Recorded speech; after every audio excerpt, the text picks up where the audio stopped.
गोइल वंश पर विशेष तथ्य। 1857 ईस्वी की क्रांति के समय मेवाड़ के महाराणा स्वरूप सिंह ने उन्होंने स्वरूप शाही सिक्कों का प्रचलन किया था।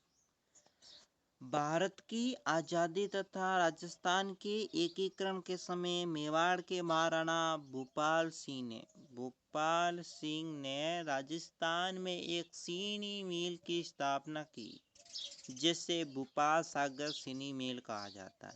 ये मिल चित्तौड़गढ़ में स्थापित थी।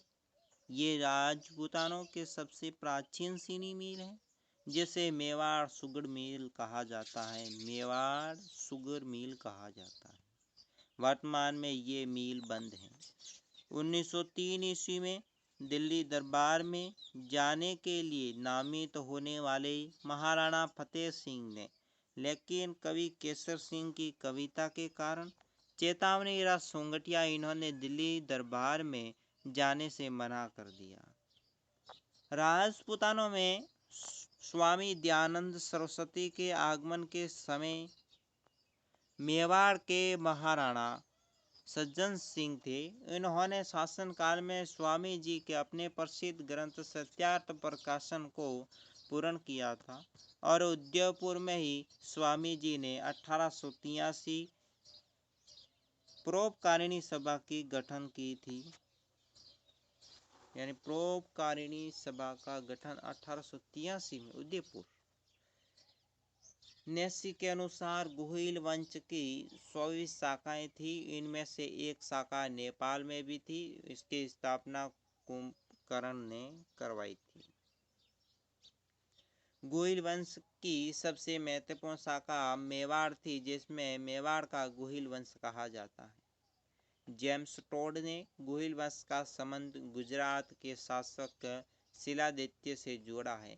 मेवाड़ का गोहिल वंश एकमात्र ऐसा राजवंश था जिन्होंने एक ही क्षेत्र पर लगातार सबसे अधिक लगभग 1300 वर्षों तक शासन किया था। बप्पा रावल का मूल नाम कालभोज था। बप्पा रावल ने मेवाड़ में सर्वप्रथम स्वर्ण सिक्कों का प्रचलन प्रारंभ किया था, जिसका वजन 115 ग्राम था। बप्पा रावल ने नागदा में मेवाड़ की पहली राजधानी बनाया था। श्यामल दास के अनुसार बप्पा का एक नाम नहीं उपाधि थी। बप्पा रावल की समाधि को बप्पा रावल का मंदिर कहा जाता है। ये कहाँ स्थित है? नागदा में। मेवाड़ के अलट एवं आलू रावल ने अहाड़ को मेवाड़ की नई राजधानी बनाई थी।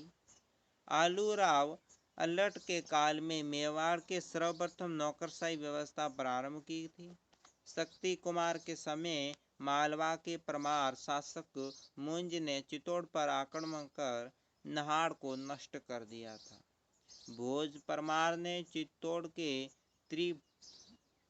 भुवन नारायण मंदिर का निर्माण करवाया था, जिसके बाद मोगला मंदिर के नाम से जाना जाता है। मेवाड़ के रणसिंह के पुत्र रहाप के प्रसिद्ध की सिसोदिया ठिकाना की स्थापना की थी।